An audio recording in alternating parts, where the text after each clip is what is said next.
got it lined up right, don't it? Mm-hmm.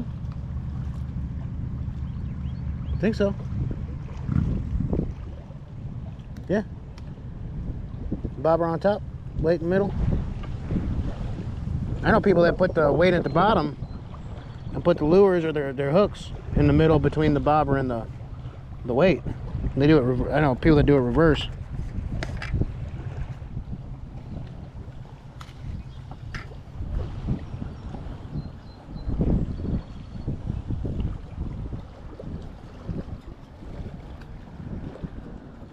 Teach their own, I guess. It's not my thing, but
that's what mine was doing earlier. I think it's that spot.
Got him some friends, huh?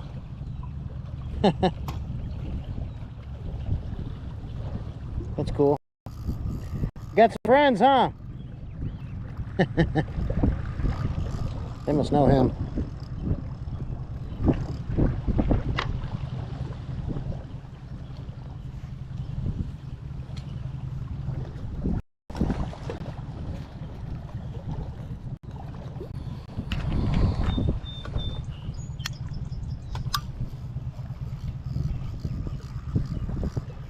Yeah, they know he's got food. Look at him, he's feeding them.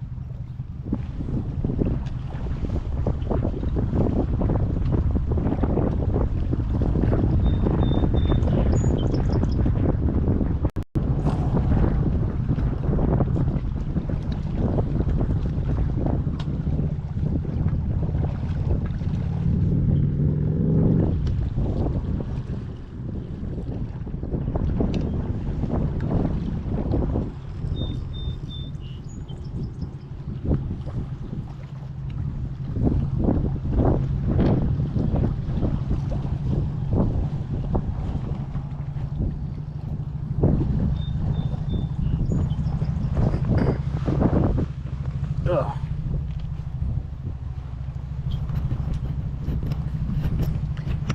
They know you pretty well, huh? I said they know you pretty well, huh?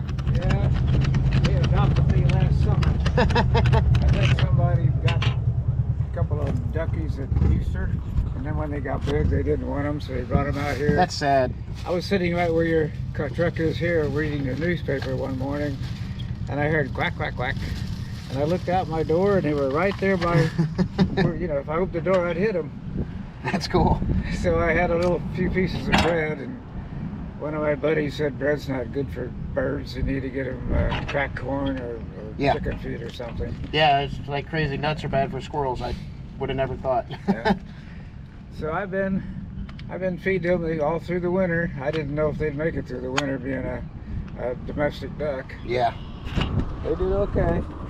Yeah, that's cool. Yeah, I always see videos like on YouTube where people go out and they can tell if one's like a farm raised or like a pet that got released, and they'll get them and rehabilitate them the best they can and watch out for them. Kind of cool. What do you got there on your chest? Camera mount. Oh, a camera? Yeah, it's my camera mount.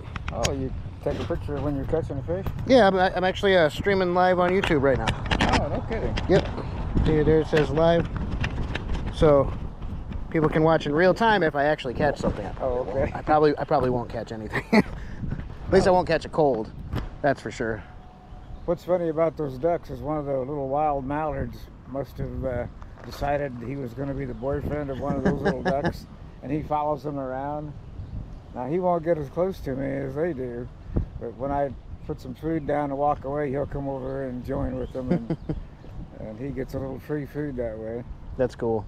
But, well, this winter, the whole lake froze over except for a spot over there where those 3 trucks are fishing, and there was water coming underneath from that side of the lake underneath the causeway, bubbling up and keeping it open, and they went all the way over there, and they were just set out the day, and it was windy too some of those days. I thought they'd freeze to death. You remember about 6 years ago they had a big issue out in, like, I think it was Forest Park, maybe even here. Ducks were falling asleep. They woke up frozen into the ice, and they had to go out and rescue them, and they were trying to chip them out and thaw them out, whatever they could. Wow. Ice formed right around their bellies, and their feet were underneath the bulk of it. And I'll be darned. you'd think they'd have some kind of nerves down there to tell them, hey, look, it's time to move your feet. Yeah, time to move your feet around.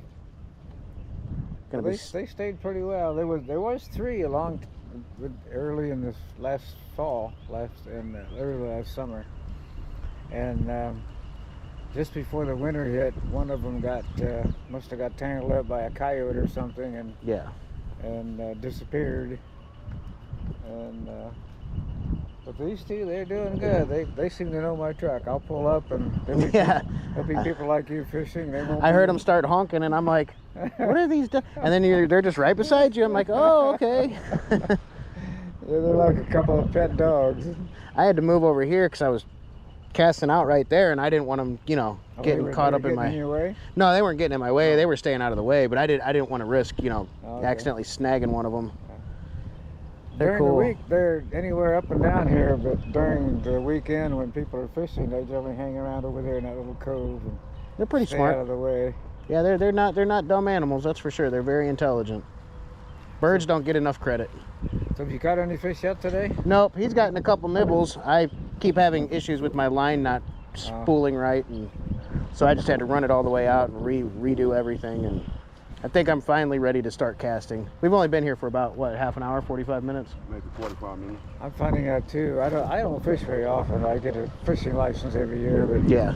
I used 10 or 12 years ago I used to fish. I caught a couple of carp right out here where you're fishing. Oh, really? I was fishing on the bottom with dough balls, and but you know what? The fishing seemed to fall off in the last 10 years. It used to be fairly Yeah, it used to be decent. good. I haven't fished out here in probably 10 years until now. I know there's some fish out here because I was here one day when a truck came along, big tank truck, and it was full of channel catfish about this long. They must be about this big now. I'm surprised they're not biting better. Their spawn is like this week it's supposed to start. So you'd think they'd be more active. You know, I mean, up for the next like 3 months, and then at the end of summer again. A few years back, they were catching a lot of crappie about this time of year, anywhere from late February to middle of March or middle of April.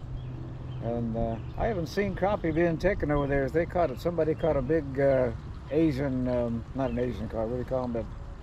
But like an Asian carp, only oh, what the hell do they call those? It wasn't a golden carp like I caught here. It was a one of the invasives. oh shoot, I can't think of what the name of it. I used to catch a lot of them and sell them over in Grafton at the Yeah. fish shops. Yeah.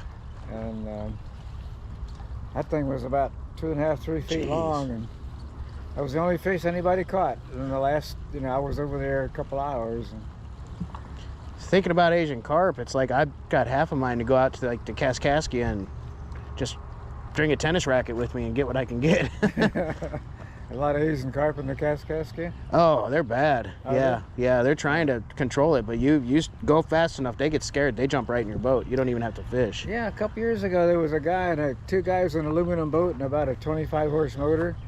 He comes sailing along through here, and these fish were jumping up. One of them hit him right in the chest, almost knocked him out of the boat. Yeah, they're powerful. They're incredibly And they're all seem to be about overwhelming. this long when they jump up. Yep. Yeah, they're always- overwhelming. You take a 5-pound fish, hit you in the full speed on a motorboat, Yeah. knock you right out. Yeah, the only luck I've had fishing, I've gone to Carlisle, I've gone here, I've gone a couple other places. The only luck I've had was at the Millstadt Sportsman's Club. That's the only luck I've had, and I caught 3 fish there. Millstadt, do they stock it there? Yeah, it's stocked, Oh, okay. but it's not heavily used, so Okay.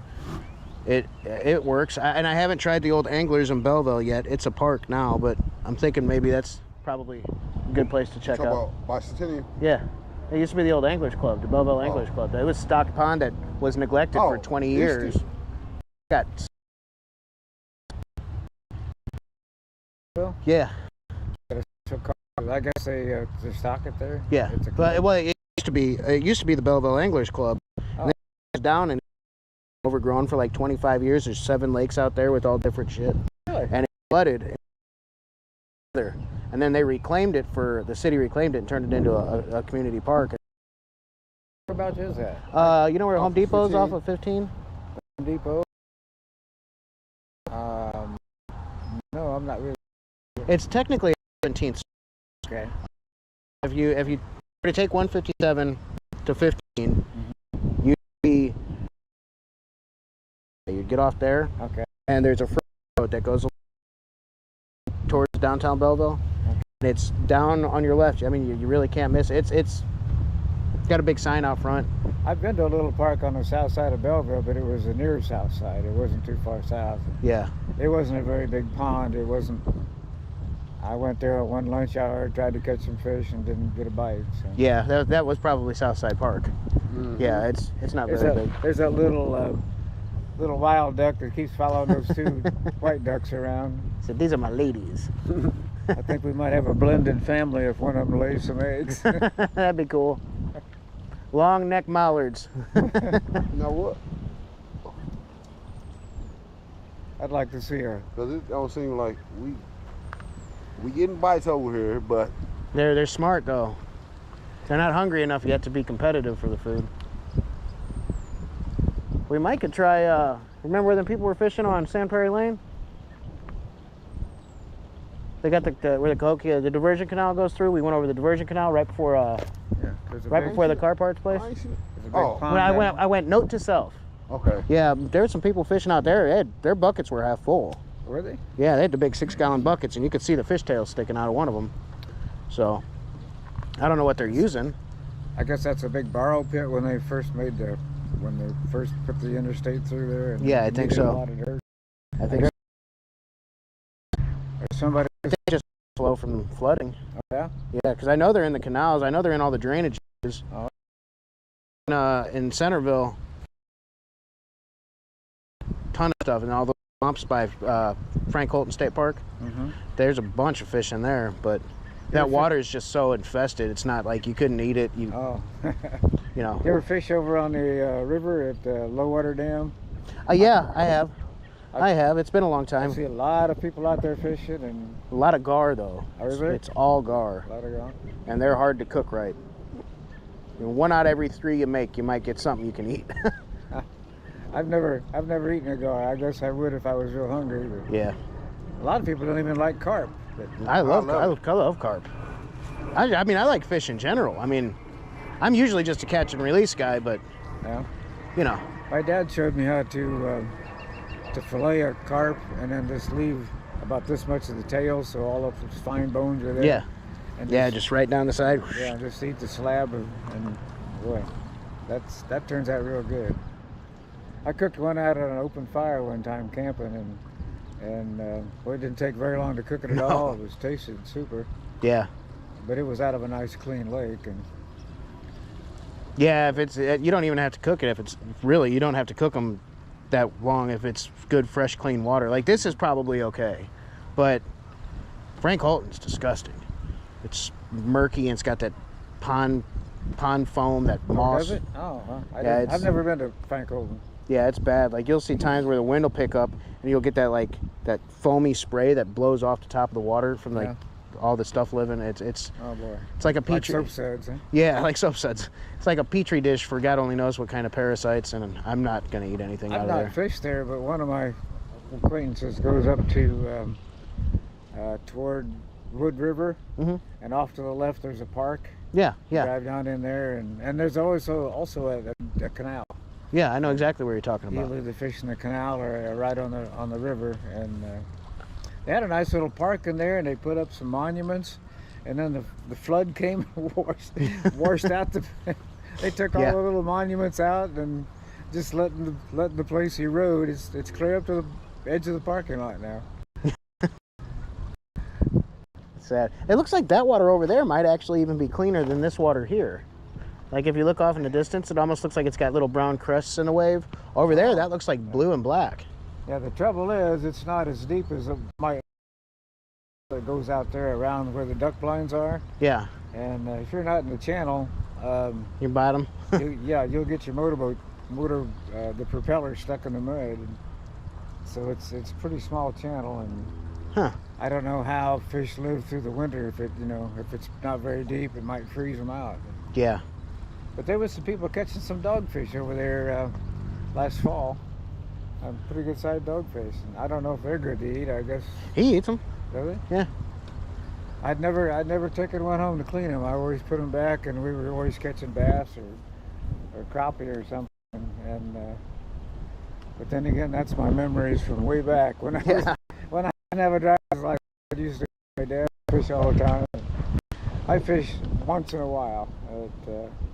Yeah, I used to date this girl, and her mom for years held the record for the state of Illinois. Got the biggest. I want to say she caught the biggest bluegill in state history, like 6 pounds. Wow. Like big one. And I think it's been beat twice now, but yeah, her name was Jessica Dedman. Is Jessica Dedman. She's not gone or anything. She's still alive.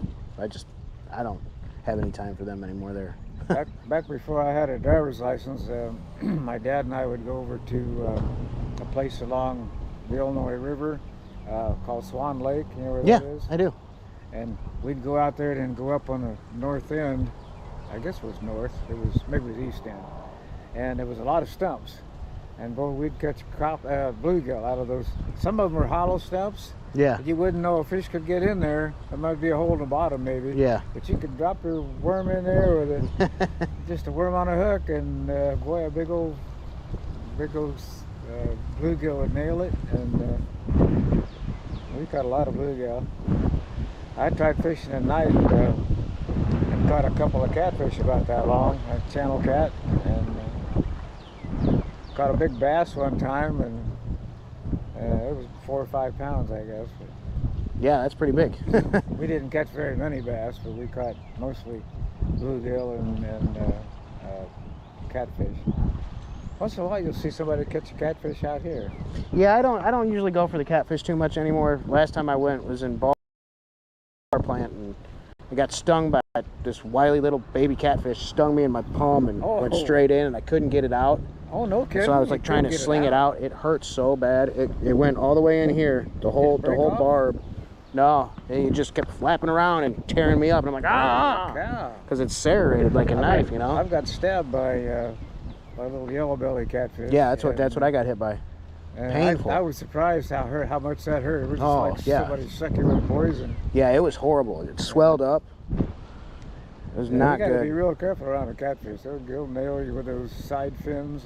Yeah, that's exactly how he got me. He schwack, just like swung, and it stuck in right there.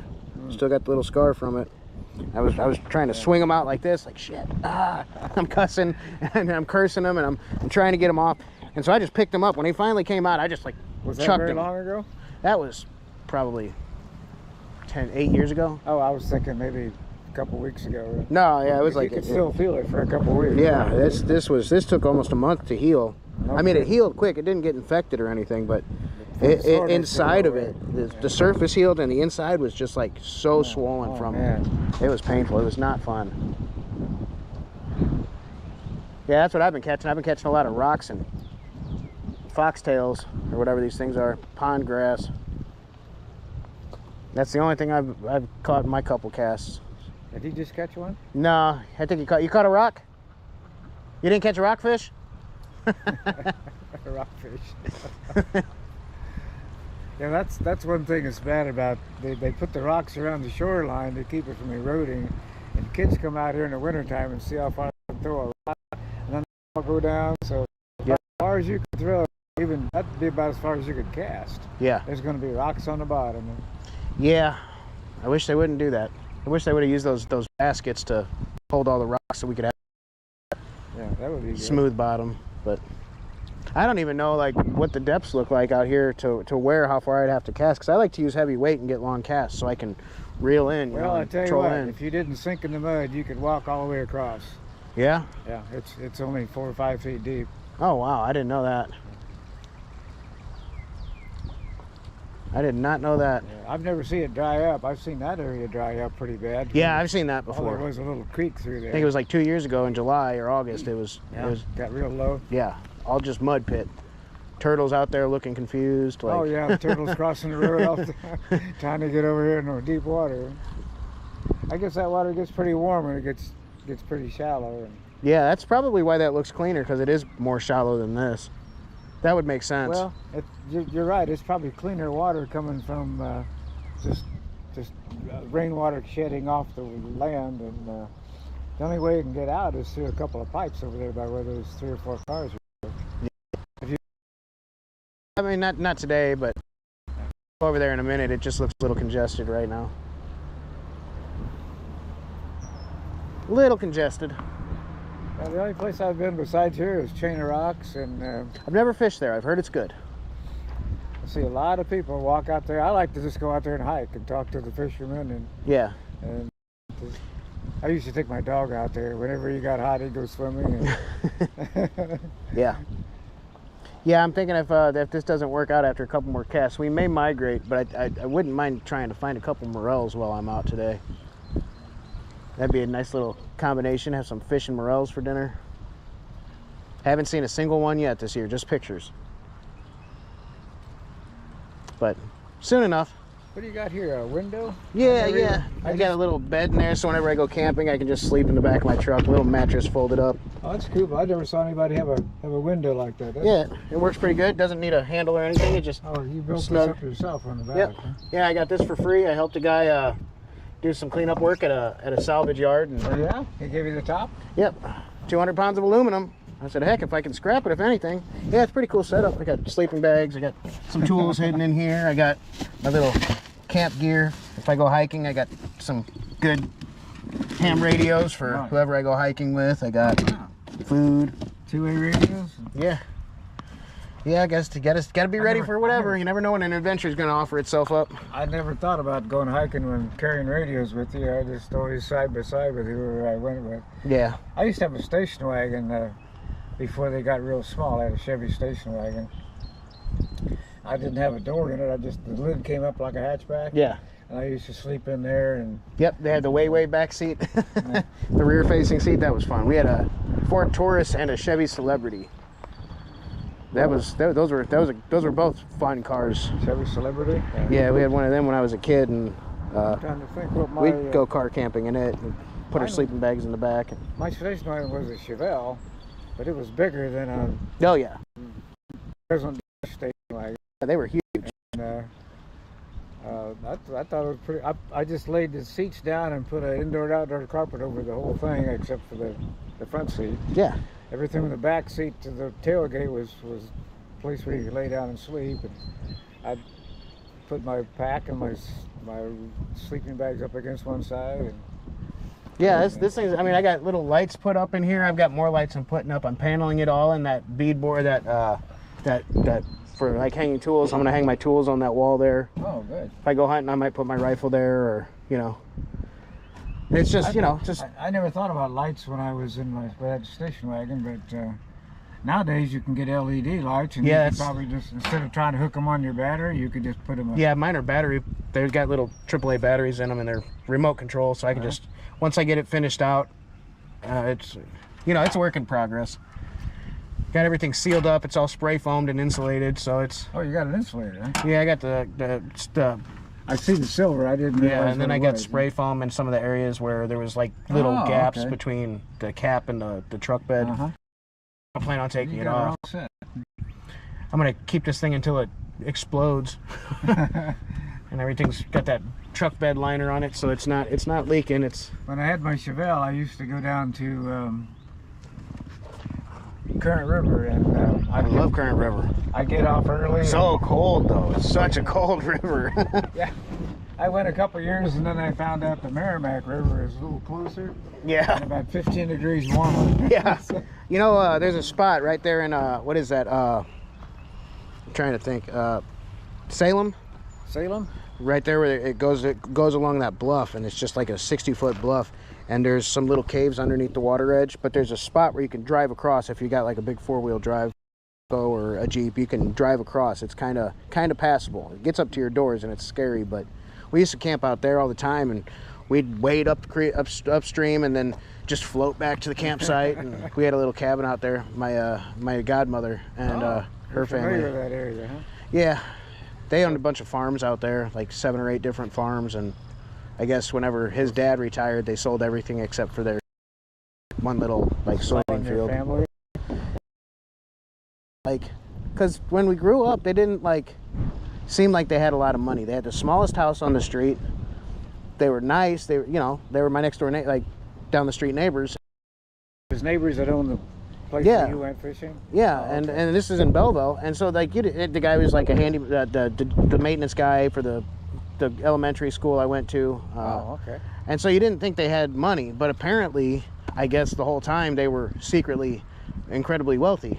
Oh. And they bought these farms, farms, and smart idea. Then leased them to the farm. I guess the farmers who needed money would come to him, and he'd buy the land and lease it to them on a 10-year basis. And it was kind of like a bank, huh?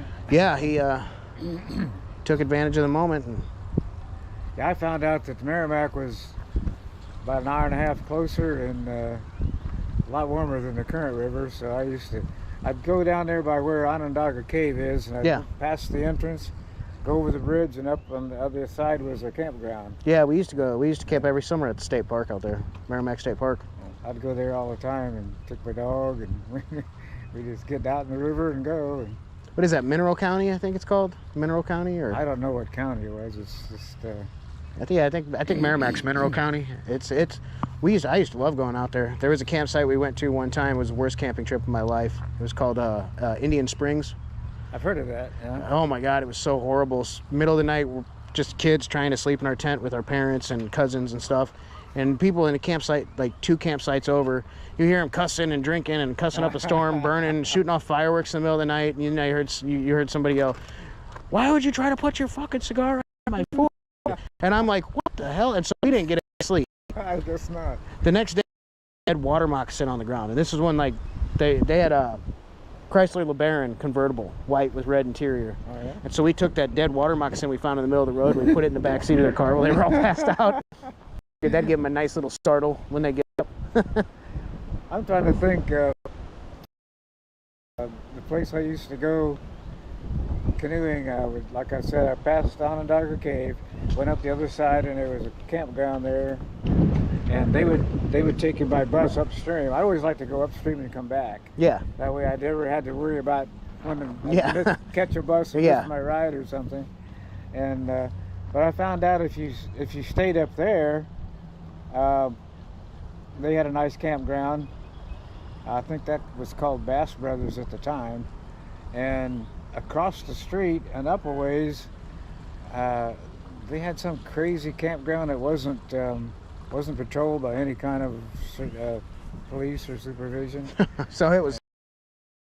Yeah, it was probably that people would stay up all night,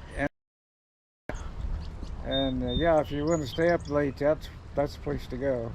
I stayed there one night at the Bass Brothers, and I walked down to the stream, and I was walking upstream, went under the bridge, just nosing around, and here come a guy downstream. I didn't even know the campground was there, and he looked like he had been up for 3 days. He probably was. And he said something about you couldn't sleep either, and I said, no, what are you talking about? He said, oh, there's a campground right behind me, that's where I came from. And he had a name for it. It was some crazy name that would, it just meant, you know, no supervision. Yeah. And Freedomville. I think they put a stop to that because I can't find anybody that knows about it anymore. That was back in the one of them off the 70s. radar private property places. Yeah. Yeah. Somebody either bought it or the police decided to shut it down or something. But I'd still go down there to the... Actually, when I said the Bass Brothers owned the one up there where you could walk under the bridge and go to the crazy campground, one of the brothers went down and bought that campground that I always go to, and now they call it Ozark Outdoors. Okay, yeah, it's a fishing resort now. Is it? Yeah, I think so. Used to be a real inexpensive place to go, and now it's like a resort. Now it's a incredible fishing resort with world-class fishermen that come out and do like seminars and they do stuff. Yeah, they do a tournament out there. I think the Walmart tournament that the fishing tournament that Walmart puts on, I think they do. That's one of the locations that they do it at. They still have places where you can put your tent, but instead of being $3 a night like it was when I first started going there, it's like $6 per person at a campground. Yeah. And then if you want to, they build a couple little motels, and then they got the big 3-deck. Yeah. What do you call it? Big house? I call it. What do you not auditorium, but anyway, you could rent like out concerts. one of those places for a conference. And yeah, I can't think of what the. It's only like an hour and a half. Well, hour from St. Louis, hour and a half for me. Yeah. I got to get through all of St. Louis traffic, and yeah. People from St. Louis got money to go down there, and yeah. The Bass Brothers figured that out, so they started. My cousin, he was a triage nurse, and he got into doing surgical equipment sales, and is pretty successful at it. He bought a farm and ranch out that way, and I guess his ex-girlfriend had some horses, and so he bought this ranch so she could keep her horses there, and they split up, and he left. She lives at his farm, and he lives at his brother's house in Clayton. Oh, no kidding. And it's like so that side of that, they're successful. He got the shaft. Huh? Yeah. I mean, he still owns the house. It's his house. Okay. You know, he just lets her stay there. He just doesn't want to deal with. You don't want to deal with it. And my cousin Danny went to Australia. He works for Boeing. He's an electrical engineer. Oh boy. And Australia? Yeah, they flew him to Australia for some project involving drones and artificial intelligence. I don't know. Some stuff he can't talk about, I'm sure. But he's out there for a couple years, and so Steven's staying at his house in Clayton. Nice, you know, $2 million house and boy. 2 Mercedes he can use whenever he wants, and he's got plenty of money. I don't know if he's a millionaire too, but they're both doing pretty well. Meanwhile, I'm working at a construction job making $25 an hour, and I'm pretty happy with what I got. So well, that's twice what I made when I was working. I got laid off. I think I was making $13 an hour, and that makes retirement kind of slender when you're talking about the average guy like you is making twice that, and then when they retire. Yeah, it's the people be making $50 an hour for what I'm doing now when I retire. It's sad. It's like, I just started saving for retirement, and it's like I'm 40. I need to start staying on top of it, but I'm saving, you know, $500-600 a month towards it. But I just started. It's like you know, it'll get better. I'll be more prepared soon, I think, but hard to do when you got a girlfriend that doesn't have a job and you got 2 kids that you got to worry about and an 80-year-old mom that starting to need a little help. So and nothing's simple anymore, is it? no, it's not. And where do I put the money? What do I invest it in? IRA, 401k, rollover, company match. Like, oh my God, so much to figure out. You do all your research and then you find that you should have just bought gold in the first place. Yeah. Have to be. And yeah, it's not taxed. It's not taxed until you take it out. You guys didn't tell me that. Now when I withdraw it, you're going to take 40% of my money that I had saved for retirement. I'd rather just pay for it now before taxes go up. Been better off leaving it in the bank and then not paying any taxes when you do it back. Exactly.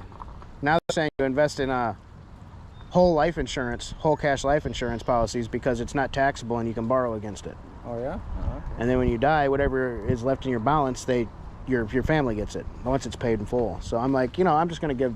When your family gets it, does the state have tax on it before? No. Really? Nope. Okay. Nope. As long as it's under, I think, $100,000. But I'm not going to have $100,000. If I do, I did something really good, and you know, not that I do anything bad, but I did something really good to get it, and I don't. They can tax it. It's fine. I just noticed since the last time I came out, it must have been yesterday, they mowed this. Yeah, there's some fresh tracks down. Yeah, I walked through here yesterday, got my feet wet. It was pretty high then. High enough for the snakes to hide in. Yeah, if you don't like snakes and turtles, this is not the place for you. Yeah, they don't bother me any. Where was I? I was walking along here somewhere. I don't know whether it was on the coast. No, couldn't have been. Oh, I was over on that shoreline. And it doesn't really make any difference, but it was a real quiet day like today, and a couple ladies came out, a couple of couples, and one was a black lady, and she caught a snake on her fishing line. I've done that. She pulled it in, thought she had a fish, you know, because it was bending over. And she pulled it up and I get a picture. Oh man, I never heard anybody scream so loud. That's fun. Down and ran away, and she was clear up to the road, you know, telling her husband or boyfriend to go get that snake off of her. I think she wanted to leave too. She did. Yeah, that probably would scare most people, I think. I thought, boy, if you're not much of an outdoorsman, No. if you want to leave a park when you see a snake. I'm taking my pole with me if there's a snake on it or not. I'm not leaving my poles behind. They ain't expensive, but they're mine, and I need them. I did find one in the weeds along there.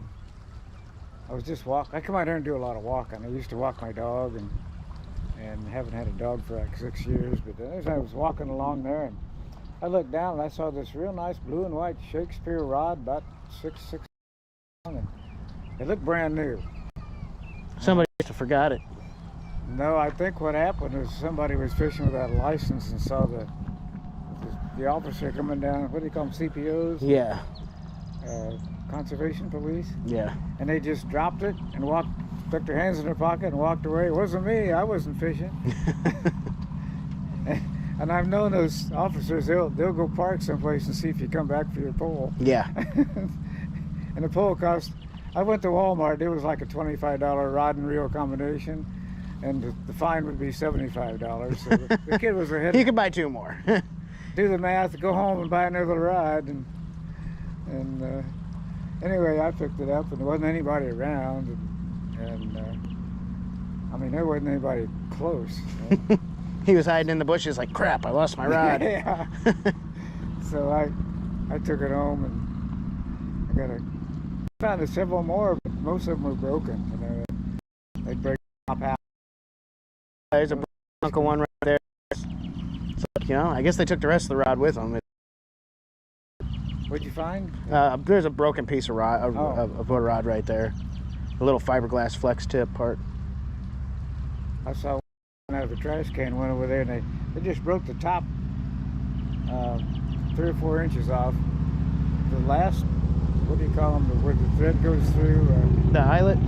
Pardon? The eyelet? Eyelet, yeah.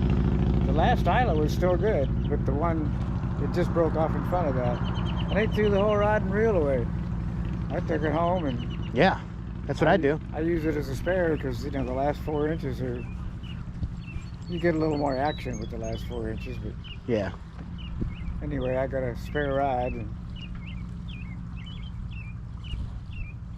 But I had a friend, I used to live up in Springfield, and I came down here and got a job, and one of my friends wanted to go down to Current River, and I was fortunate enough that I could ask off at noon if I worked some overtime sometime.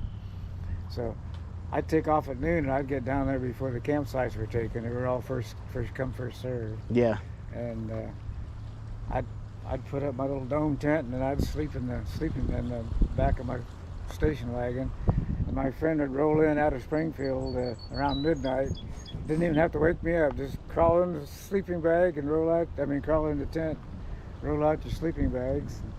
We get up in the morning and go down in a canoe and spend all day on the water. That'd be nice. I'm trying to think of that town between river. You don't quite get to Rolla, but you turn south. I think it's Highway 8, and you go about halfway. There's a little town, and that town has a restaurant there that's always full of people on Sunday afternoons when people are leaving to go back home. Yeah. You open up early, and if you get there early in a hurry, it's really fun. Dragon from 2 days on the river, and they're all sunburned, and nobody's hair all.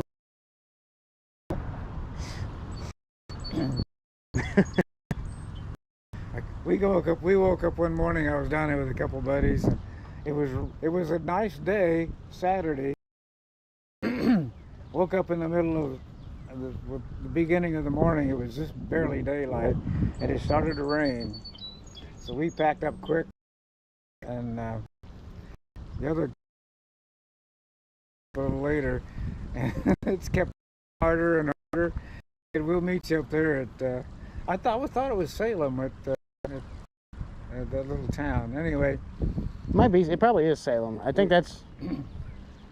I can't think. I mean, it's been a couple years since I've been out there, but we went in there and got breakfast and just sat around, drank coffee, and we told the waitress, as long as we're not taking up tables for people that are coming in to buy food, we're gonna wait for our buddies. We'll just sit in and drink coffee. And she said that's fine. And pretty soon, about 2 hours later, they come dragging in. They look like drowned rats because they had to pack up in a real downpour. And yeah, I think the last time I was out there, they had that flood, and the campground flooded literally within minutes. It was just like a flash flood. And, oh, really? yeah, and we had to get out of there. We like made it out like 5 minutes before the rain start, and then it was flooded over like 6 feet deep, 3 feet deep, something That's crazy like that. Around Salem? Yeah. Okay, I didn't realize it was a campground. We just stopped there on the way back. Yeah, but no, it's not like a public. It's on private land. It's where my buddy's cabin is. Oh, okay. But yeah, we just missed it. We had gotten out of there just in the nick of time. We didn't even know that the weather was going to change. We just ended up hearing about it on the news. People were getting washed away from other different campsites and really losing vehicles to the river and everything. Like, one of my friends was down on the Current River one time, and he said they found I'm trying to think of the name of that. There's a boat rental place, and then you can go across the river. There's a little bridge, and there's like an island, and it's not patrolled, and it's free. yeah. And there's some trash cans around, but they don't charge you. They don't patrol and they don't charge you. So he went over there, and he had a little real short camper, and a lot of people had tents and things, and they spent a day like today, and they got up one morning, and it was Sunday morning, and this policeman came down, and he said there's a terrible downpour upstream, and this river's going to flood, and I'm going to give you guys 15 minutes to get out of here, get across the river, across the bridge and up, and there's a road that kind of goes up the hill. And he said, you can go there and park, or you can go on home, or whatever. But he said, I want you to get, and everybody was just kind of amazed, just standing there. And he said, don't stand still, and don't pack your stuff away neatly. If you've got a tent, just throw it on the back of your trunk and take off, you know, because you don't have more than 10 minutes. And so they all got across the bridge, and then it was real quiet, and they started complaining. And all of a sudden, he said, we heard this rumble. And down around the corner of that damn current river was just a wall of mud. Yeah. And he said it must have been 6 foot high. It just come storming down there and took everything with it. Whatever you left on the island went downstream. He said it doesn't happen often enough for people to remember. Yeah. But boy, that cop was right. You get the hell out of there. Yeah. When somebody says fire, you don't look for it. You just leave. Yeah. All right, well, I'm going to get back down here and get back to my fishing. Okay, it was nice talking to you. Chris, by the way. Gary, here. He's nice to meet you. Yeah, nice Chris. to meet you. You come here often? No, not often enough. I'll probably be back down next weekend. Are you from Belleville? Yep. Oh, okay. Born and raised west end of Belleville.